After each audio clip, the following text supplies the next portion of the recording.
ఒక చిన్న request sir, మీ ఇద్దరి కాంబినేషన్ అంటే మాకు చాలా పిచ్చి. సో మీ ఇద్దరు కలిసి కళ్యాణ్ గారి సిగ్నేచర్ ఒకటి ఇలా అంటే చూడాలని అనుకుంటున్నాం మేమందరం కూడా. ప్లీజ్ டிரான்ஸ்லேட் பண்ணுங்க. நம்ம 2 பேர்ல நீங்க மட்டும் அவங்களுடைய இங்க இருக்கீங்களா?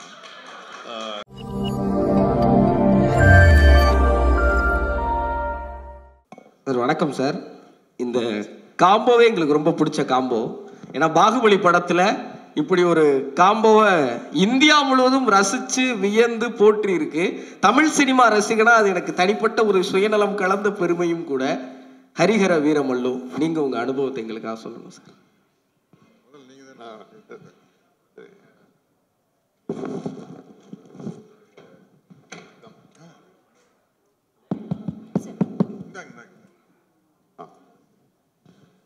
எல்லோருக்கும் என்னுடைய வணக்கம். கீரவாணி சாருடைய வரவுக்கு என்னுடைய பெருமையும் நன்றியும். இந்த நாளுக்காக ஏஎம் ரத்னம் மட்டுமே இல்லை, இந்த படம் சம்பந்தப்பட்ட எல்லாருமே காத்துக்கிட்டு இருந்தோம். அதுதான் உண்மை. ஏன்னா இந்த படம் ஆரம்பித்து 5 வருஷம் ஆச்சு. நான் முதல் நாள் இந்த படத்தோட செட்டுக்கு போகிறேன். அப்போ நம்ம போடும்போது அதுதான் குறைந்தபட்சம் தென்னிந்தியாவிலேயே மிகப்பெரிய செட்டு. ஆனால் அந்த செட்டு மழை பெஞ்சுது, தொடர்ந்து கரோனா வந்துச்சு, படம் அப்படியே நின்றுச்சு. அந்த படத்தை பற்றி மறந்துட்டேன்னு கூட நான் உண்மையாக சொல்லணும். ஆனால் பொறுமையாக ரத்னம் சார் அது அப்படியே கையில் வச்சுக்கிட்டு, உயிரை கையில் வச்சுக்கிட்டு கொண்டு வந்து இந்த நேரத்தை வரைக்கும் முடிச்சிருக்காருன்னா சார், அந்த பொறுமைக்காக உங்களுக்கு என்னுடைய வணக்கங்கள். ஏன்னா ஒரு சின்ன படம், ஒரு 4 கேரக்டர்னா நீங்கள் வந்து எல்லாரும் இழுத்து பிடிச்சிடலாம். பெரிய படம், இவ்வளோ பெரிய கேரக்டர் திரும்பி செட்டு போடணும், அதுக்குள்ளே அவர் வந்து டெபுட்டி சிஎம் ஆயிட்டாரு. அந்த பொறுமை, அந்த தெளிவு, அந்த முதிர்ச்சி உங்ககிட்ட மட்டும்தான் இருக்கு. அதுக்காக இந்த படம் நிச்சயமா மிகப்பெரிய வெற்றி அடையணும். அப்புறம் ரத்னம் சாருக்கு அடுத்தது நான் பாராட்ட வேண்டியது என்னுடைய கடமை ஜோதி. ஏன்னா வேற ஒரு டைரக்டரை வச்சு ஆரம்பிச்சாங்க. 5 வருடங்களுக்கு பிறகு அவர் வேறு ஒரு நிலைக்கு போயிட்டாரு. இந்த படத்தை யாரை தொடர்ந்து கொண்டு போகுது அப்படின்ற ஒரு பெரிய யோசனை அப்படின்னு போகும்போது ரத்னம் சார் சொன்னார், விதின்னு. விதி கிடையாது, அவனுடைய அறிவு தான் கொண்டு வந்து இங்கே நிறுத்தது. இவ்வளோ பெரிய படத்தை அவனுடைய அறிவு தான் தீர்மானிச்சது. ஏன்னா ஜோதி இந்த படத்தை ஆரம்பித்த முதல் நாள் நான் போனேன், சிரிச்சுக்கிட்டே இருந்தேன். சார் எப்படி உங்களுக்கு எந்த பொறுமை இருக்கோ அப்படியே அவனுடைய புன்சிரிப்பு. பார்த்தா செட்டில் ஒண்ணுமே இல்லை, ஆனால் படம் நடக்குது. நான் கேட்டேன், ஜோதி என்னடா இது, என்னப்பா இது? இல்லை சார்ன்னு, இந்த படம் எப்படி எடுக்க போகுதுன்றதை பற்றி டெக்னிக்கலாக ரொம்ப தெளிவாக என்கிட்ட சொன்னான். அப்போவும் எனக்கு பயம், சரி எல்லாம் கரெக்டாக சொல்கிறான், அது எடுக்கணுமே அப்படின்னு. ஆனால் நான் டப்பிங்க்கு போகும்போது ரொம்ப ஆச்சரியமாச்சு. ஒரு குழந்தை மாதிரி எனக்கு வந்து அந்த ஒரு ஆச்சரியம் தான் வந்துச்சு. எவ்வளோ மலைகளை கொண்டு வந்திருக்க, குதிரைகளை பல பிரதேசங்களை கொண்டு வந்திருக்க, உன்னுடைய அந்த அறிவுக்கு என்னுடைய நன்றி. அப்புறம் மனோஜ் பரமஹம்சாவை பற்றி சொல்லணும். அவன் கேமராமேனா இல்லை வந்து மெஜிஷியனான்னு எனக்கு தெரியல. ஏன்னா நம்மெல்லாம் நடிக்க வரும்போது ஒரே ஒரு கேமரா தான் இருக்கும். நான் ஃபர்ஸ்ட் டே அங்கே நம்ம அந்த விஜயவாடாவில் போகிறோம், இங்கே ஒரு கேமரா போகுது, அங்கே ஒரு ட்ரோன் ஒன்று போகுது, அப்புறம் இந்த ஸ்டார் வார்ஸ் படத்தில் வர்ற அந்த ரோபோ மாதிரி எங்கே ஒன்று ஓடுது. அவ்வளோ ஒரு டெக்னிக்கல் இதோடு அந்த படம் நினச்சி. எப்படியும் ஒரு 6-7 கேமரா இருந்துச்சு. எந்த கேமராக்கு நடிக்கிறதுன்னு எங்களுக்கு தான் குழப்பம், உங்களுக்கு இல்லை. ஸோ ஆக இதுக்கு பின்னால பெரும் கதைகள் இருக்கு, பல தடைகள் தாண்டி வந்திருக்கு. அதெல்லாம் தாண்டி இது பொறுமையாக இதை முடிச்சிருக்கோம். ஆனால் அதே உத்வேகத்தோட சில படங்கள் வந்து ரொம்ப கேப் விட்டுச்சுன்னா அப்படி சலிச்சுக்கிட்டே போக வேண்டியதாக இருக்கும். ஆனால் கிடையவே கிடையாது. ரத்னம் சார் கூப்பிடும் போதெல்லாம் நான் பிஸின்றதுக்காக இல்லை, அவர் கூப்பிடும் போதெல்லாம் நான் வேற இடத்துல இருந்து வந்தேன். நான் கோவாலேருந்து வந்தேன். நான் 8 மணி நேரம் காரில் வந்து 8 மணி நேரம் திரும்பி போய் திரும்பி 8 மணி நேரம் வந்தேன். ஏன்னா பவன் கல்யாண் அவர்கள் அவர் வந்து பொது வாழ்க்கைக்கு போயிட்டாரு. அவர் ஒரு நாளைக்கு ஒரு நாள் அவர் கொடுக்குறாருன்னா நாங்கள் எல்லாம் சுனில் எல்லாம் வந்து ஸ்பெயின்லேருந்து வந்து 2 ஷாட் நடிச்சிட்டு திரும்ப ஸ்பெயினுக்கு போனார்.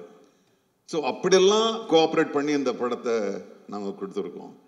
ஸோ இந்த பவன் கல்யாண் சார் வந்து அவர் ஒரு நாளைக்கு கொடுக்குறாருன்னா பாவம் அவர் 2 மணி நேரம் தான் வர முடியும். கரெக்டாக அவர் சொன்ன நேரத்துக்கு வந்து போயிடுவார். அதுக்குள்ளே ஜோதி வந்து 4 சீனை முடிக்கணும். பிரச்சனையே இல்லை, ஒன்றும் இல்லை சார், நீங்கள் தனியாக எடுத்துக்கலாம், அவரை தனியாக எடுத்துக்கலாம். அவ்வளவு தெளிவான ஒரு கையாளுமை. ஸோ ஆக இந்த நிதி ஷீ ஆல்சோ கோஆப்ரேட்டட், ரொம்ப நல்லா கோஆப்ரேட் பண்ணாங்க. ஆக இந்த நல்மனதோடு ஒரு வெறுப்புணர்ச்சி இல்லாமல் ஒரு சலிப்பு இல்லாமல் ரத்னம் சாருக்காக எல்லாரும் ஒன்று கூடி இந்த ஒரு மாபெரும் யாகத்தை நடத்தி முடிச்சிருக்கோம். நிச்சயமா உங்களுக்கு எல்லாருக்கும் இது பிடிக்கும், நிச்சயமா எல்லாரையும் போய் சென்றடையும். ரத்னம் சார், நீங்க பார்ட் 2 அதை விட ஒரு பெரிய படம் நீங்க பண்ணணும். எங்களுடைய நடிகர்கள் சார்பா, தொழில்நுட்ப கலைஞர்கள் சார்பா உங்களுக்கு என்னுடைய வாழ்த்துக்கள். நன்றி சார். நான் சார் எனக்கு ஒரே ஒரு கேள்வி தான் சார். இந்த படத்தில் நீங்கள் பவன் சார் கூட தொடர்ந்து வர்றீங்க, ஆனால் பவன் சாரே சத்யராஜ் சாருக்காக தான் வந்திருக்காரு அப்படின்னு ப்ரொடியூசர் சொன்னாங்க. உங்கள் 2 பேருக்கும் இதில் ஸ்க்ரீன் ஸ்பேஸ் ஒன்றா இருக்காதுங்கிற ஒரு வருத்தம் எனக்கு இருக்குது. பார்ட் 2ல் நாங்கள் அதை எப்படி எதிர்பார்க்கலாம்? பார்ட் 2ல் எங்கள் 2 பேருக்கும் 3 சாங் இருக்குது, 4 ஃபைட் இருக்குது. ஒரு மொத்தமாக ஒரு படமாக தான் நாங்கள் பார்க்குறோம். இருக்கலாம் சார். சத்யராஜ் சார். திரையுலக நண்பர்களுக்கும் பத்திரிகை நண்பர்களுக்கும் முதல்ல என்னுடைய பணிவான வணக்கத்தை தெரிவிச்சுக்கிறேன். சினிமாவில் நடிகராக இருந்து முதன்முறையாக முதலமைச்சரானவர் புரட்சி தலைவர் எம்ஜிஆர் அவர்கள். ஆந்திராவில் சினிமாவிலேருந்து நடிகராக இருந்து முதலமைச்சரானவர் மரியாதைக்குரிய மாண்புமிகு NTR காரு அவர்கள். இன்னைக்கு அவருடைய பிறந்த நாள். இன்று NT ராமராவ் அவர்களின் பிறந்த நாள். அந்த பிறந்த நாள் அன்று ஆந்திராவின் deputy CM power star Pawan கல்யாணுடைய ஒரு நிகழ்ச்சி, ஒரு விழா நடக்கிறது வந்து எனக்கு ரொம்ப மகிழ்ச்சியாக இருக்குது, ரொம்ப பெருமையாக இருக்குது. இவனுக்கு எப்படா தெரியும் NTR சாரோட பர்த்டே இன்னைக்கு அப்படின்னு கேட்குறீங்களா? எனக்கு யார் சொன்னாங்க தெரியுமா? ஃபோனில் மெசேஜ் வந்தது. வாணிஸ்ரீ மேடம் சொல்லியிருக்காங்க. நான் வசந்த மாளிகை படத்தினுடைய தீவிர ரசிகன். பாரு, பூபதி ராஜா சார் வந்திருக்காரு. அந்த படத்தினுடைய வசனகர்த்தா வந்து பாலமுருகன் சார்.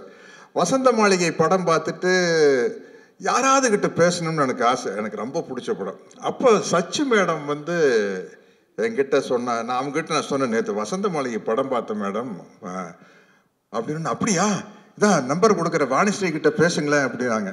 அப்போ வாணிஸ்ரீ மேடத்துக்கிட்ட ஃபோன் பண்ணி பேசி அந்த படத்தை பற்றி பேசி நிறைய ஈவெண்ட் விஷயங்களை வந்து பகிர்ந்துக்கிட்டோம். அவங்க தான் இன்னைக்கு மெசேஜ் அனுப்பியிருக்கிறாங்க NTR சாருடைய பர்த்டே அப்படின்னு. ஸோ இன்னைக்கு அது ஒரு கோஇன்சிடென்ஸ், ரொம்ப சந்தோஷமாக இருக்குது. உண்மையிலேயே ரத்ன சார் வந்து பிரமாதமாக பேசினார், அவருடைய ஃபீலிங்ஸ் எல்லாம் சொன்னார். இந்த படம் வந்து நிச்சயமாக மிகப்பெரிய அளவில் வெற்றி அடையும். என்னன்னா, நாங்கள் நடிச்சிட்டு இருக்கையில் எனக்கு தெரியல, நாங்கள் எல்லாம் நல்லா ஒரு சின்ன கேரக்டர் பண்ணிக்கிற அவ்வளோதான். ஜோதி கிருஷ்ணா வந்து எங்கிட்ட வந்து லேப்டாப்பில் கொண்டு வந்து சீன் காட்டினார், எப்படி எடுக்க போகிறேன்னு. நான் உண்மையிலேயே ரத்ன சார், ஈன்ற பொழுதில் பெரிதிரவுக்கும் தன் மகனை சான்றோர் என கேட்ட தாய் அப்படிங்கிற இடத்துல தகப்பன்னு நீங்கள் போட்டுக்கலாம். அந்த அளவுக்கு ஜோதி கிருஷ்ணா வந்து பிரமாதமாக அந்த சீனை காட்டினார். நான் சொன்னேன், எப்படி ஜோதி இது என்னன்னு கேட்டேன்னா, அப்புறம் அவர் போய் அப்போதான் வந்து ஃபாரினில் போய் படிச்சுட்டு வந்த விஷயத்தையெல்லாம் சொன்னார். அதை பார்த்து படிச்சுட்டு வந்தால் மட்டும் பார்த்தாது, அந்த நீங்கள் பார்த்த மாதிரியே நானும் பார்த்து பிரமிச்சிட்டேன், அந்த மேக்கிங்கை பார்த்து பிரமிச்சிட்டேன். அதனால் வந்து இந்த படத்தில் வந்து நானும் இருக்கிறேன் அப்படிங்கிறது எனக்கு ஒரு சந்தோஷமான விஷயம். ஆனால் அதை விட சந்தோஷமான விஷயம் என்ன, சாரி டு சே நிதி, நான் தான் இந்த படத்தோட ஹீரோயின். நான் தான் ஹீரோயின். ஒரு படம் என்ன, நீங்கள் டைட்டானிக் வேணாலும் எடுங்க, என்ன கதை? கப்பல் முழுகுது, ஹீரோயினை காப்பாத்துறதுக்காக ஹீரோ போராடுறாரு, அதில் 2 பேரும் மூழ்கிடுறாங்க. ஸோ ஒரு ஹீரோ யாரை காப்பாத்துறதுக்காக ஹீரோ கஷ்டப்படுறாரோ அவங்க தானே ஹீரோயின். அப்படி பார்த்தா இந்த படத்தில் நான் தான் ஹீரோயின். என்னை காப்பாத்துறதுக்காகத்தானே பவன் ஜோதி. கரெக்டா? அவுட்லைன் சொல்லிட்டேன்னு தப்பாக நினைக்காதீங்க. இந்த படத்தில் பவர் ஸ்டார் பவன் கல்யாணுக்கு நான் தான் ஹீரோயின். அவர் என்னை காப்பாத்துறதுக்காக தான் வராரு. இந்த படத்தினுடைய எவ்வளோ கஷ்டமே என்னை காப்பாத்துறதுக்காக நடக்கிறது தான். அதனால இப்படி ஒரு பிரம்மாண்டமான படத்தில் நான் ஹீரோயினாக நடித்ததை பற்றி ரொம்ப பெருமைப்படுறேன். அடுத்த பார்ட் 2 எடுக்கல. கிரவாணி சார், சினிமாவில் என்னென்னமோ போயிட்டு வந்துட்டோம். இருந்தாலும் உங்கள் சாங்கை நான் பாடிட்டேன். பாகுபலி 2ல் வந்து நானும் இதே மாதிரி டேப் அடிச்சுட்டு ஒரு 4 பிட்டு பாடிட்டேன். பார்ட் 2 பண்ணையில் கொஞ்சம் அதை மனசில் வச்சுட்டு எனக்கு நாசர் சாருக்கு ஒரு நல்ல ஒரு அருமையான சாங் போட்டுருவீங்க. ஷோபி மாஸ்டரும் பார்த்துக்கிட்டே இருக்காங்க சார். எதுங்க? ஷோபி மாஸ்டரும் பார்த்துக்கிட்டே இருக்காங்க. அது வீரமல்லு 2ல வந்து உங்களை வச்சு சிறப்பா ஏதாவது. ஆமா நிச்சயமா. மனோஜ் இல்லை, நாங்கள் ஆடிடுவோம், நாங்கள் டான்ஸ் ஆடிடுவோம். நாங்கள் அதை எதுக்குமே கூச்சப்படாத ஆளுக்கு தானே. பரதநாட்டியம் ஆடணுமா, வஞ்சிக்கோட்டை வாலிபன் வேணுமா உங்களுக்கு, வைஜெயந்தி மாலா 10 மணி 2 பேரும் ஓகேன்றோம். என்ன சார் அது மாதிரி விஷயங்கள். கேமரா கூச்சமே இல்லாத ஆட்கள் நாங்கள். அப்படி இருந்தால் தான் சினிமாவில் வந்து எந்த கேரக்டர் கொடுத்தாலும் நடிக்க முடியும். இப்படிப்பட்ட ஒரு சிறப்பான படத்தில் நானும் இருக்கிறேன் அப்படிங்கிறது எனக்கு ரொம்ப மகிழ்ச்சியான பெருமையான விஷயம். ரத்தன சாருடைய நல்ல மனசுக்கும் ஜோதியினுடைய நல்ல உழைப்புக்கும் இந்த படம் வந்து மாபெரும் வெற்றி அடையும் என்று நம்பி வாழ்த்துகிறேன். வணக்கம். ரொம்ப ரொம்ப நன்றி சார். సార్ ఒక చిన్న రిక్వెస్ట్ సార్, మీ ఇద్దరి కాంబినేషన్ అంటే మాకు చాలా పిచ్చి. సో మీ ఇద్దరు కలిసి కళ్యాణ్ గారి సిగ్నేచర్ ఒకటి ఇలా అంటే చూడాలని అనుకుంటున్నాం మేమందరం కూడా. ప్లీజ్ டிரான்ஸ்லேட் பண்ணுங்க. நம்ம 2 பேர்ல நீங்க மட்டும் அவங்களுடைய இங்க இருக்கீங்களா? ஸோ அதனால நீங்களோட இதுல வந்து பவன் கல்யாண் ஸ்டார் வந்து பவர் ஸ்டார் வந்து ஒரு ஸ்டைல் இப்படி பண்ணியிருக்காரு. அதை நீங்க பண்ண முடியுமான்னு கேக்குறாங்க. ఇద్దరు చేయాలి. ఇద్దరు ఇక్కడ వాళ్ళు మాత్రం ఉండాలి కాదు సార్, ఇద్దరు చేస్తే బాగుంటది. Ready 3 2 1 go. వీడు 6 అడుగుల bullet. Thank you so much sir, thank you so much. நாங்க இங்க இருந்து ஆரம்பிச்சிருக்கிறோம்ல, நாங்க அங்கிருந்து ஸ்டார்ட் ஆன ஆளுங்க, அதனால ஈஸியா பண்ணிடுவோம். ரொம்ப ரொம்ப நன்றி சார். ரொம்ப மகிழ்ச்சி நீங்க இந்த 4th சிங்கிளுக்கு வந்து இவ்வளவு கலகலப்பா இவ்வளவு நெகிழ்ச்சியோட இந்த படத்தை கொண்டு போய் சேர்க்கணும் அப்படிங்கிற ஒரு பெரிய ஆர்வம் உங்களுக்கு இருக்கிறது எங்களுக்கு ரொம்ப ரொம்ப மகிழ்ச்சி சார். ரொம்ப நன்றி. ஒரே ஒரு இன்சிடென்ட் சொல்லி சார் ப்ளீஸ். திடீர்னு இது தோணுச்சு.